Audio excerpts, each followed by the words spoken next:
주님께서 이 땅에 오셔서 33년간 사셨는데 33년 중에 사실 실제로 사역을 감당하신 시기, 공생의 시기는 단 3년밖에 되지를 않습니다.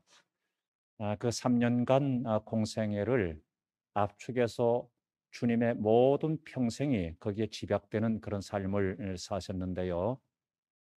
주께서 공생애 시작하시면서 말씀을 선포하실 때 가장 먼저 외치신 말씀이 무엇일까요? 마태복음에 보면 그렇게 나와 있습니다. 마태복음 4장 17절 말씀에서 그렇게 말씀하고 있습니다. 이때부터 예수께서 비로소 전파하여 이르시되 회개하라 천국이 가까이 왔느니라 하시더라. 이렇게 말씀하고 있습니다. 회개하라 천국이 가까이 왔느니라 이렇게 말씀하십니다. 이 말씀에서 중요한 단어 두 가지를 들라면 첫째로는 회개라고 하는 단어고 그다음에 두 번째는 천국이라고 하는 단어라고 생각합니다. 잘 아시다시피 회개라고 하는 단어는 이때까지 살아온 삶에서 돌이키는 것이고 그리고 천국이라고 하는 것은 새로운 하나님의 나라가 임하는 것을 말하고 있습니다.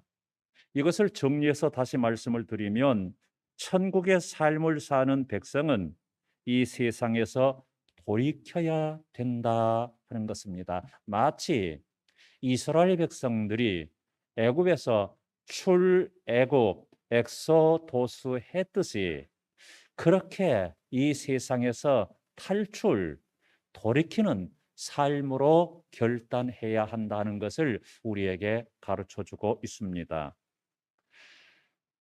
왜냐하면 그 길과 가치가 서로 다르기 때문입니다.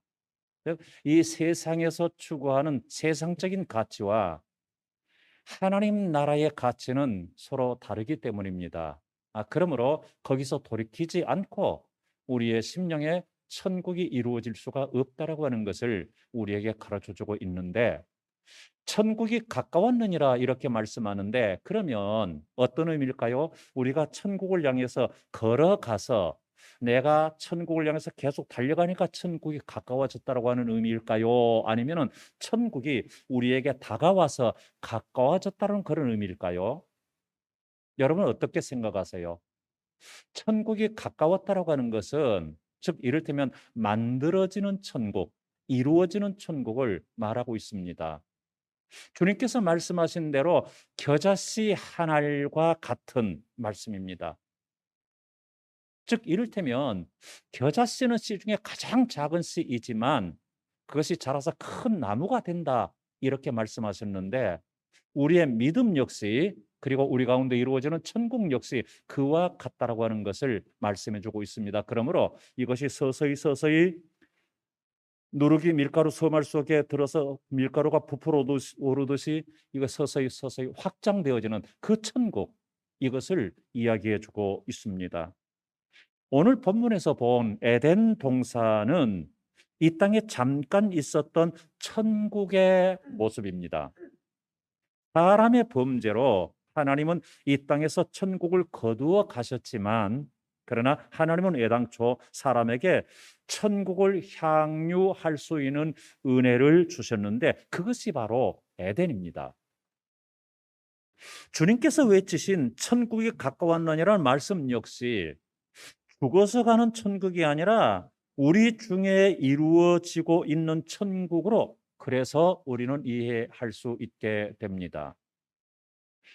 여기에 대해서 주님께서는 다시 그렇게 말씀을 하셔서 우리에게 가르쳐 주고 있는데요. 누가복음 17장 20절 하반절부터 21절까지 보면 이렇게 말씀합니다.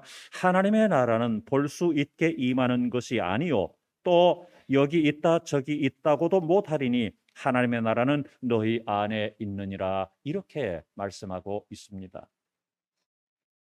하나님의 나라는 너희 안에 있다 하는 이 말씀의 의미는 첫째로는 우리 마음 가운데라고 하는 의미가 있고 그다음에 둘째로는 우리의 삶 가운데라고 하는 의미를 동시에 가지고 있습니다.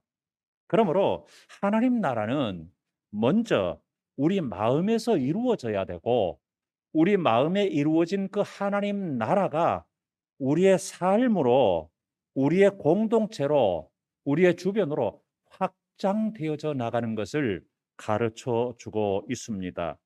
그 가장 핵심이 바로 교회 공동체와 가정 공동체입니다. 그러므로 오늘 말씀을 각 가정에 주시는 하나님의 말씀으로 적용하실 수 있기를 바랍니다. 그러면 오늘 본문을 통해서 우리가 천국에 대해서 네 갈래로 나뉘어지고 있습니다. 즉 사방으로 흩어져서 흘러내린다라고 하는 그런 의미의 말씀입니다. 강이라고 하면 그것은 물이지요. 그리고 물이라고 하는 것은 성경에서 생명을 말하고 있습니다. 물이 없으면 죽습니다. 그러므로 물이라고 하는 것은 그처럼 소중합니다.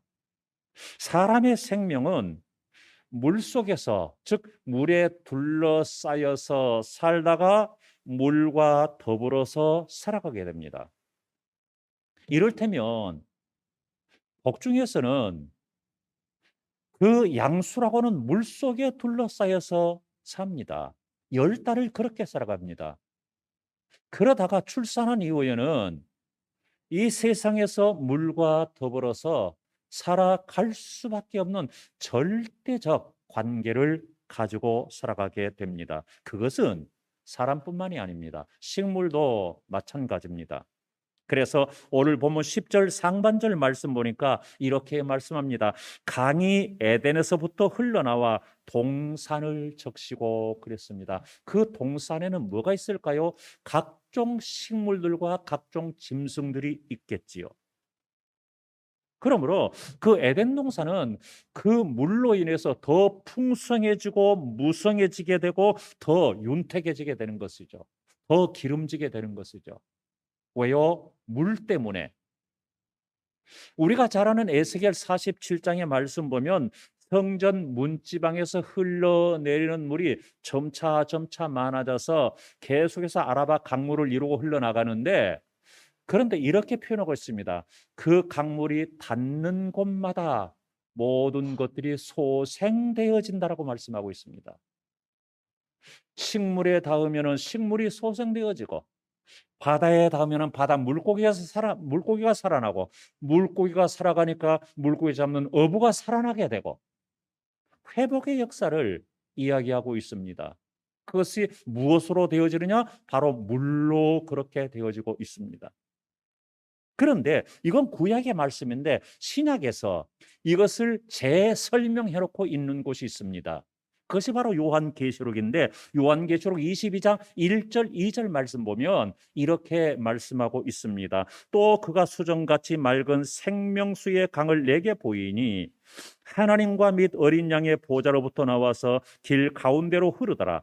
강 좌우에 생명나무가 있어 12가지 열매를 맺되 달마다 그 열매를 맺고 그 나무 잎사귀들은 만국을 치료하기 위하여 있더라. 이렇게 말씀하고 있습니다.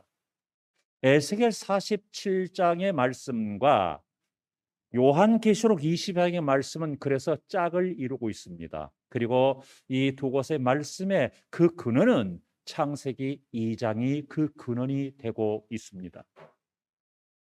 이런 것들은 하나님이 주시는 생명의 역사지요. 그러므로 물은 바로 생명입니다. 이것이 에덴이고 이것이 바로 천국입니다. 그리고 그것은 바로 하나님의 사랑의 역사입니다. 그리고 그 하나님의 사랑의 역사는 나누는 것입니다. 에덴 동산의 물도 흘러가면서 네 줄기로 나뉘어져서 갈라지고 흘러나갔듯이, 그렇게 골고루 혜택을 입듯이 하나님의 사랑 역시 마찬가지입니다. 그 하나님의 사랑은 그 어디고 간에 모자람이 없습니다. 그 대표적인 것이 바로 독생자 예수 그리스도를 우리에게 주신 그 사랑입니다.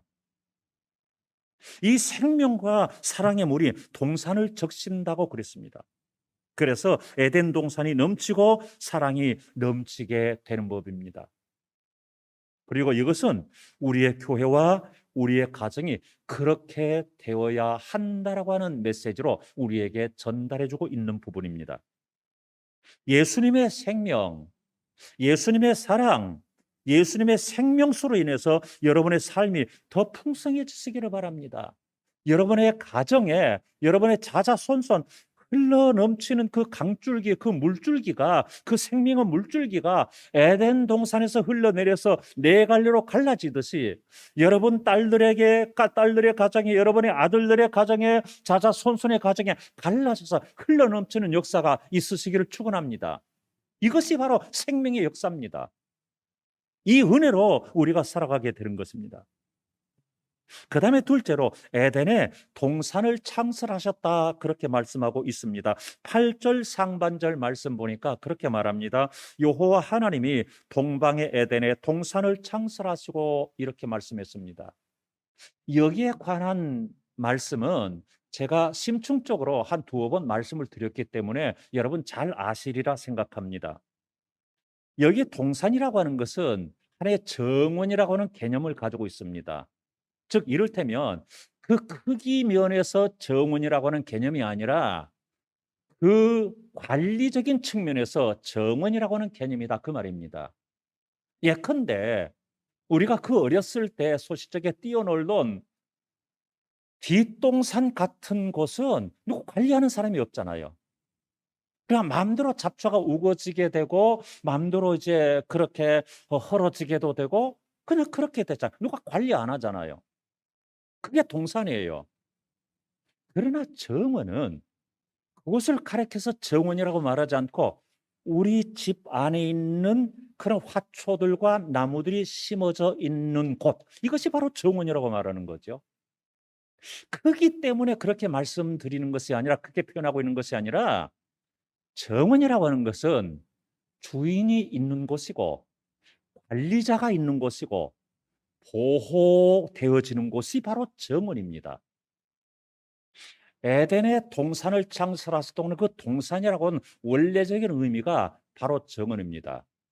그리고 그 정원이라고 하는 말의 원동사는 어떤 의미를 가지고 있느냐면 울타리를 친다 하는 의미를 가지고 있습니다.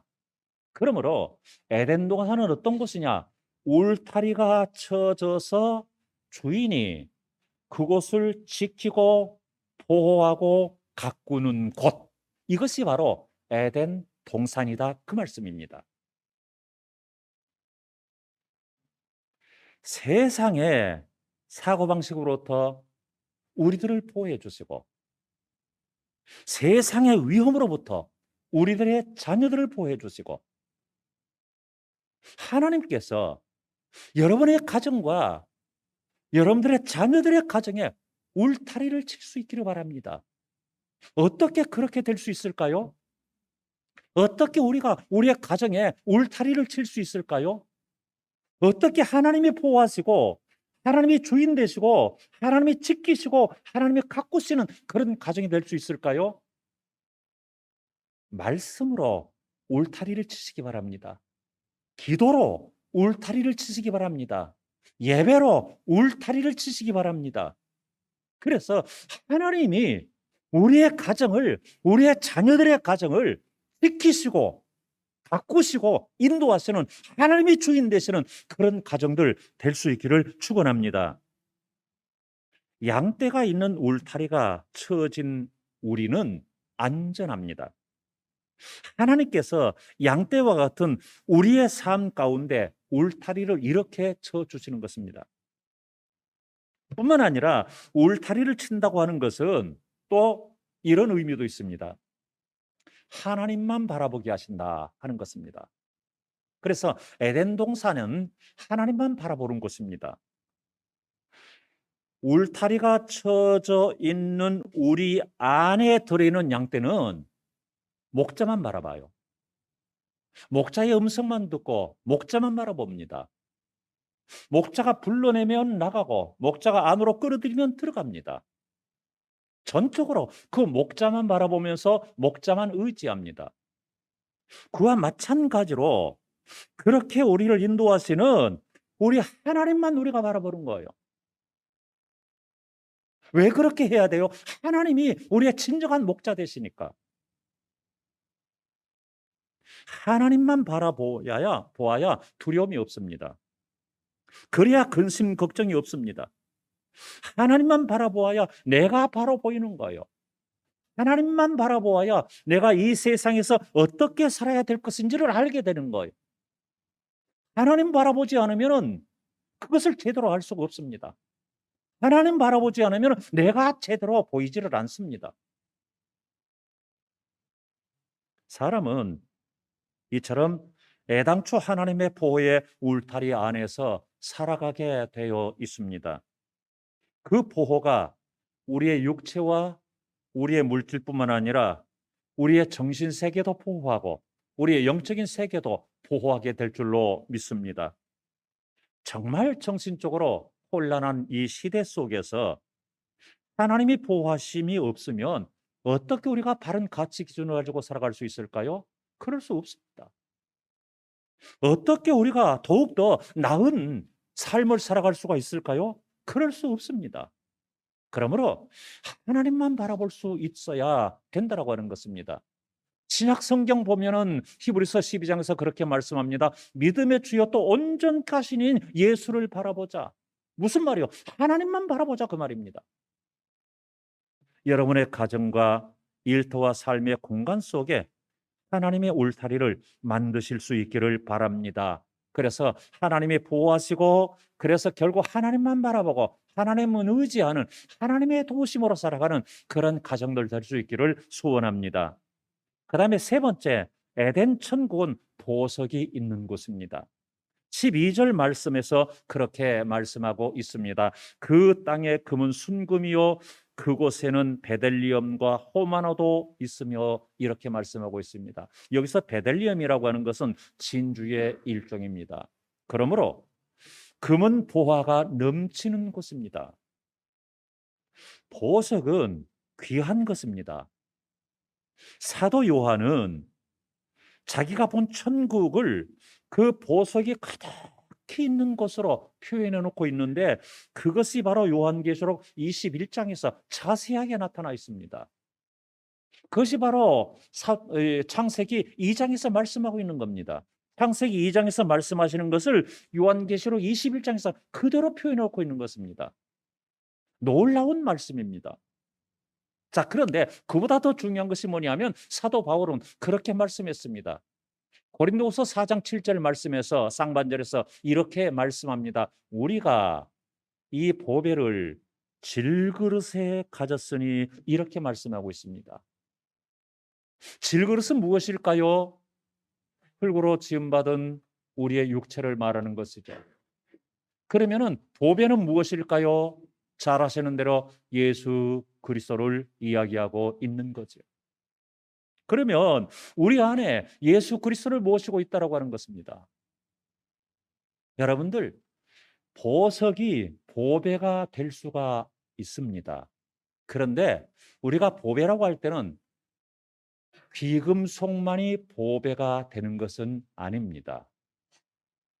보배라고 하는 것은 내가 내 주변에 어떠한 것에서 최고의 가치를 두는 것, 그것이 바로 보배입니다.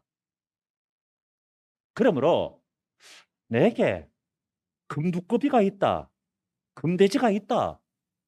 굉장히 값비싼 것이죠. 보물이죠.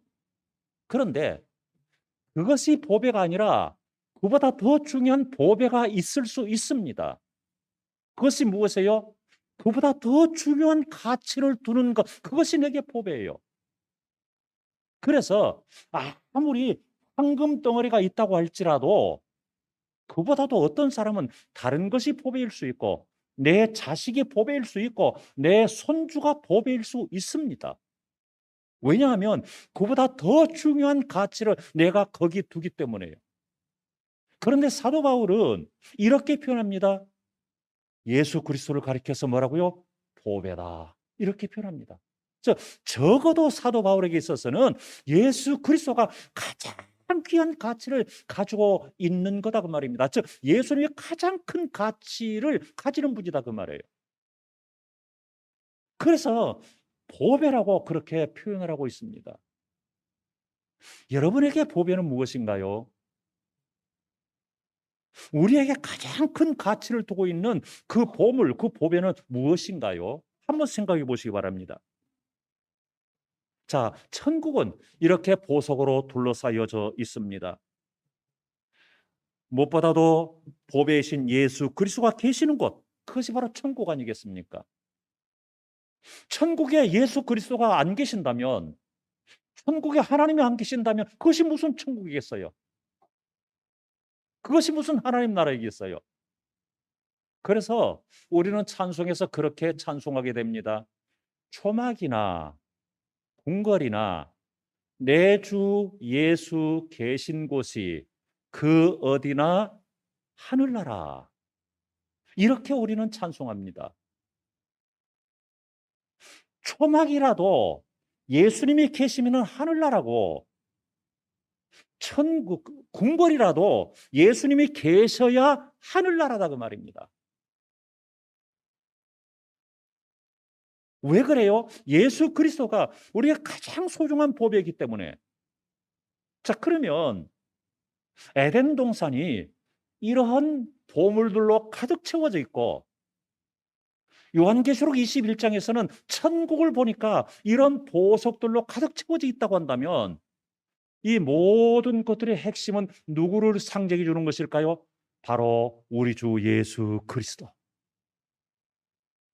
그분을 상징해 주고 있습니다. 내가 아무리 많은 액세서리를 가지고 있다고 할지라도 내 안에 예수 생명 없으면은 아무것도 아니요. 그게 무슨 소용이 있겠습니까? 나를 빛나게 하는 것은 내가 걸치고 있는 액세서리가 아니라 나 안에 있는 여기에 계시는 보배이신 예수 그리스도의 생명을 내가 가지고 있기 때문에요. 그래서 우리의 삶이 빛나는 거예요. 여러분, 다른 것으로 치장하는 것도 좋습니다. 교회 오시면서 귀걸이 하고 오시는 것도 좋고, 예쁜 목걸이 하고 오시는 것도 좋고, 뭐 좋지요. 그렇지 않겠습니까? 옷도 이쁘게 갖고 입고 오시고 좋잖아요.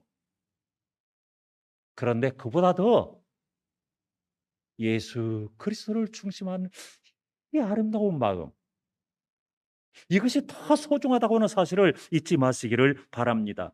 거기에 가치를 두는 거예요. 그 최고의 가치를 두는 거예요. 그래서 예수 그리스도가 우리의 보배라고 하는 것입니다. 세상의 물질의 보배에서, 그러므로 예수 생명 보배로 우리의 가치가 바뀌어져야 된다고 하는 것을 가르쳐 주고 있습니다. 그 다음에 네 번째, 에덴이라고 하는 말 자체는 기쁨이다라고 하는 의미가 있습니다. 에덴은 기쁨이다 그 말이에요. 그런데 진정한 기쁨은 어떤 것일까요? 여러분 복권 사보셨어요? 저는 복권을 한 번도 못 사봤네요. 제가 앞으로 복권을 좀 사볼까요? 로또 복권 좀 사볼까요? 그 당첨의 액수가 가장 많은 게 차이가 있겠지만 어떤 복권, 로또 복권인가요? 뭐 그런 것 같아요. 이야기들 들으면 로또 복권 그 10억에 당첨됐다면은 여러분 너무 기쁘겠지요. 별로 기쁘죠. 저하고 수준이 전혀 다르시네. 너무 수준이 높으시네. 저는 되게 기쁠 것 같아요. 물론 로또 복권을 사지 않지만 만약에 내가 10억에 당첨됐다면 되게 기쁠 것 같아요. 그런데 그 기쁨이 얼마나 갈까요? 내가 좋은 직장에 취직했다. 기쁘지요. 그런데 그 기쁨이 얼마나 갈까요? 이 모든 것들은 다 한시적인 것들입니다. 그러나 주님과 더불어의 기쁨은 영원한 기쁨이에요. 언제나 기쁨이 충만한 거예요. 우리 하나님과 함께하는 삶, 우리 주님과 함께하는 삶, 그것이 언제나 기쁘다 그 말이죠. 에덴 동산이 왜 기쁘냐? 왜 기쁨이라고 하는 이름으로 붙였느냐? 바로 하나님이 함께하는 곳이기 때문에요. 에덴은 하나님과 사람이 함께하는 곳이에요. 아담과 하와가 에덴 동산을 거닐어요. 그러면서 과실도 따먹고 꽃도 꽂고 머리에도 꽂고 그렇게 할 거예요. 그렇지 않습니까? 그런데 하나님도 에덴 동산을 거닐어요. 성경이 그렇게 말씀하고 있어요. 창세기 3장 8절 상반절 말씀 보니까 이렇게 말씀하고 있습니다. 그들이 그날 바람이 불 때 동산에 거니시는 여호와 하나님의 소리를 듣고 이렇게 말씀했습니다. 물론 범죄한 이후에 아담과 하와의 모습이에요. 자, 그런데 중요한 것은 여기서 그걸 말씀드리려고 하는 것이 아니라 바로 이거예요. 하나님께서 동산에서 거니셨다라고 하는 거예요. 아담과 하와가 동산을 거닐고 하나님이 동산을 거니시는 거예요. 여러분 요즘에 산책들 들어 하셔요. 산책로들이 참 잘 돼 있어 가지고요. 여러분 참 산책하기 너무 좋잖아요. 그런데 저녁밥을 먹거나 아니면 아침밥을 먹거나 아니면 새벽기도 끝나고 열심히 산책을 해요. 산책을 하는데 저기서 알뜰한 사람이 와요. 가까이 보니까 내가 너무 반가운 사람이야. 그러면 서로 만나서 너무 반가워하고 기뻐하지 않겠습니까? 그와 같은 거예요. 아담과 하와가 그렇게 산책을 해요. 그런데 하나님도 산책을 하는 거예요. 그것이 에덴이에요. 그것이 천국이에요. 그래서 기쁨인 거예요. 하나님과 함께함의 기쁨, 하나님과 함께 교제함의 기쁨. 우리가 이 세상을 살면서도 하나님과 이처럼 함께 한다면 그것이 기쁜 거예요. 그것이 에덴인 거예요. 하나님과 이렇게 교제한다면 그것이 에덴인 거예요. 그것이 천국인 거예요. 그 천국이 이루어지는 거예요. 그런 놀라운 아름다운 기쁨의 교제가 여러분들에게 있으시기를 축원합니다. 마지막으로 에덴 천국은 생명나무와 선악과 나무가 있는 곳입니다. 9절 하반절의 말씀 보니까 이렇게 말씀하고 있습니다. 동산 가운데는 생명나무와 선악을 알게 하는 나무도 있더라. 이렇게 말씀하고 있습니다. 그것도 중앙에서 동산 가운데 중앙에 있습니다. 하나님과 관계되는 것은 가장 중심부에 두어야 된다고 하는 것을 우리에게 가르쳐 주고 있습니다. 생명나무의 실과는 이들이 범죄하기 전이니까 범죄할 때는 차단시켜 버렸지만은 범죄하기 전이니까 다른 과실도 그렇지만은 생명나무 실과는 그들이 따먹을 때마다 하나님과 영적 교류가 이루어지는 거예요. 영원한 영적 교류가 이루어지는 곳이 생명나무 실과예요. 그러니까 얼마나 좋겠습니까? 생명나무 열매를 따먹으면서 하나님과 교통하고 하나님과 함께하고 그렇게 되는 거죠. 더욱더 그 사랑이 그 교제가 깊어지게 되는 것이죠. 그러나 선악과 나무 열매는 따먹어서는 안 되는 열매입니다. 그것은 바라볼 때 하나님의 말씀이 기억나게 하는 그 나무입니다. 그래서 따먹어서는 안 되는 거예요. 그것을 바라볼 때마다 말씀 기억하는 거예요. 평상시에 말씀 잊고 살아가다가 다시 중앙에 와서 선악과 나무를 바라봅니다. 딱 바라보니까 뭐가 생각나요? 하나님 말씀이 생각나는 거예요. 맞아. 이것을 따먹으면 안 된다 말씀하셨어. 따먹으면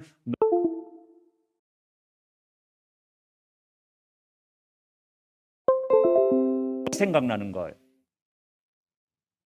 여러분 우리가 살아가면서 늘 기쁘고 좋고 하나님 감사해요 이런 것만 생각하는 것이 아니라 하나님의 말씀이 생각나고 하나님이 하라고 하는 것이 무엇이고 하나님께서 하지 말라고 하는 것이 무엇인가 이것도 생각나야 되잖아요. 그래야 우리가 성도로서 만들어져 나가게 되고 우리의 심령에 천국이 만들어져 나가게 되는 거잖아요. 이게 생각나야 되는 거예요. 그래서 선악과 나무 회개해야 됩니다. 그것이 천국입니다. 내가 그리스도의 생명으로 사는 것 그것이 생명나무의 신비이고 내가 그 앞에서 피조물 되게 하는 것, 그것이 선악과 나무예요. 하나님의 말씀을 바르게 들을 수 있는 곳이 바로 선악과 나무입니다. 그러면 이 땅의 에덴은 이미 없어졌다고 했는데, 그러면 우리가 사모하고 꿈꾸는 천국은 이 땅에 존재할 수 없는 것인가? 그렇지는 않습니다. 하나님은 가장 에덴 닮은 곳을 이 세상에 두 곳 주셨습니다. 바로 그것이 교회와 가정입니다. 교회는 천국의 그림자가 됩니다. 그리고 가정은 바로 에덴 닮은 삶을 이 땅에서 이루어내는 공동체가 되는 것입니다. 즉, 천국을 살아가는 공동체가 되는 것입니다. 이 두 곳을 통해서 우리는 에덴을 이루어가야 되는 것입니다. 회개하라, 천국이 가까웠느니라. 우리는 이것들을 통해서 바로 천국을 이루어 나가야 되는 것입니다. 이 땅에서 잘못된 가치를 가지고 살던 인생이 회개하고 바른 가치, 바른 영적 가치를 가지고 살 때 천국이 이루어지게 될 것이고, 이 땅에서 잘못된 목표를 가지고 살던 사람이 예수 그리스도를 목표로 삼고 살아갈 때 천국은 이루어지게 될 줄로 믿습니다. 그것이 바로 에덴입니다. 오늘날 이 땅에서도, 교회나 가정에서도, 그리고 우리 마음 깊은 곳에서도 천국이 상실되어져 가고 있습니다. 그래서 합력하여 선을 이루기보다도 합력하여 악을 도모해 나가게 됩니다. 어떻게 해야 되겠습니까? 울타리를 쳐야죠. 울타리를 쳐야죠. 내 마음에 울타리를 치고 우리의 가정에 울타리를 쳐서 주님께서 말씀하신 대로 하나님 나라를 이루어 가야죠. 울타리를 쳐서 하나님이 주인 되시고, 하나님이 도우시고, 하나님이 가꾸시고, 하나님이 인도하시는 우리의 가정, 우리의 자녀들 될 수 있도록 그렇게 만들어 나가야죠. 예수 생명이라고 하는 씨앗을 심어서 예수 생명이 싹이 나고 꽃이 피고 열매면은 우리의 가정들, 우리의 자녀들 되게 해 나가야죠. 성도님들, 이 가정의 달에 우리의 가정들이, 우리의 자녀들의 가정들이 그래야 되지 않겠습니까?